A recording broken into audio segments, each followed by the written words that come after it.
আজকে আমরা চলে যাব Sonargaon Panam city. Hello everyone, আসসালামু আলাইকুম। সবাই কেমন আছেন? তো কে কোথা থেকে ভিডিওটি দেখতেছেন অবশ্যই কিন্তু কমেন্টে জানাবেন। তো পানাম সিটিতে যাওয়ার জন্য প্রথমে আমরা বাসা থেকে রেডি হয়ে বের হয়ে যাই। তো আমাদের এখান থেকে অল্প কিছুক্ষণ লাগে যাইতে, বেশি টাইম লাগে না। প্রথমে আমরা বাসে উঠে যাই।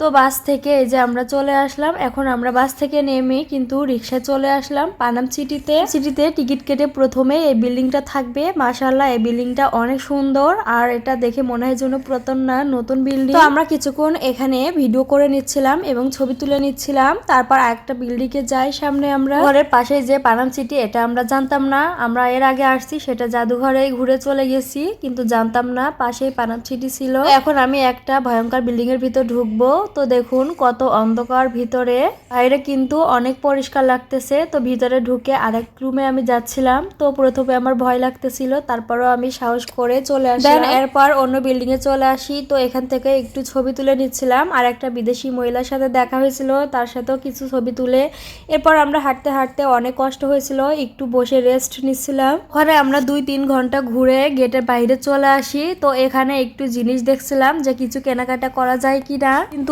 মাশাআল্লাহ জিনিসগুলো অনেক সুন্দর, কিন্তু দামটা একটু বেশি ছিল, এই কারণে তেমন একটা নেওয়া হয় নাই। আমি এখানে প্রত্যেকটা দোকানে ঘুরে ঘুরে দেখতেছিলাম আসলে কোন জিনিসের কোনটা দাম, কিছু নেওয়া যায় কিনা। এই ফলের ঝুড়িগুলা দেখুন মাশাআল্লাহ অনেক সুন্দর। আপনারা যদি ডাইনিং টেবিলে ফল এখানে রেখে সাজিয়ে রাখেন তাহলে অনেক সুন্দর লাগবে টেবিলটা। এই ঝুড়িগুলা কিন্তু ভাইরাল হয়েছে। তো আমি এখানে জিজ্ঞেস করছিলাম কত করে দাম। তো আসলে আনলিমিটেড দাম, মাত্র 400 টাকা চাইছিল এই চুড়িটা আমার কাছে। এরপর অন্য একটা দোকানে যায়, এখানে শাড়ির সাথে কিন্তু অনেক সুন্দর সুন্দর গহনা ছিল।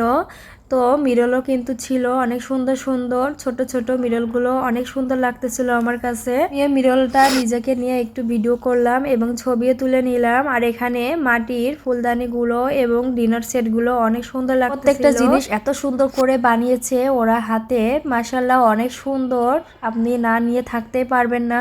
এখানে ছোট ছোট ব্যাগগুলো কিন্তু অনেক সুন্দর লাগতেছিল। যারা রুম সাজাতে পছন্দ করি তারা কিন্তু এই যে রুম ডেকোরেশনের এগুলা কিন্তু নিতে পারবেন। এগুলা অনেক সুন্দর ছিল, হোম সুইট গুলা করে। যারা শাড়ি শুট করেন বা ড্রেসে শুট করেন তারা কিন্তু এখানে চলে আসতে পারেন। এখানে যদি শাড়ি শুট করা হয় তাহলে কিন্তু অনেক সুন্দর লাগবে, ফুটে উঠবে।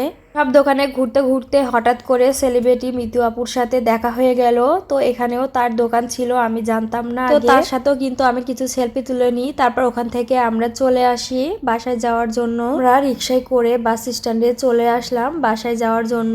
তো বাস স্ট্যান্ডের এখানেও মাশাআল্লাহ অনেক সুন্দর লাগতেছিল, তাই 2টা মিনিট এখানে থেকে গেছিলাম। আজকে ভিডিওটা এ পর্যন্ত, সবাই ভালো থাকবেন, আল্লাহ হাফেজ।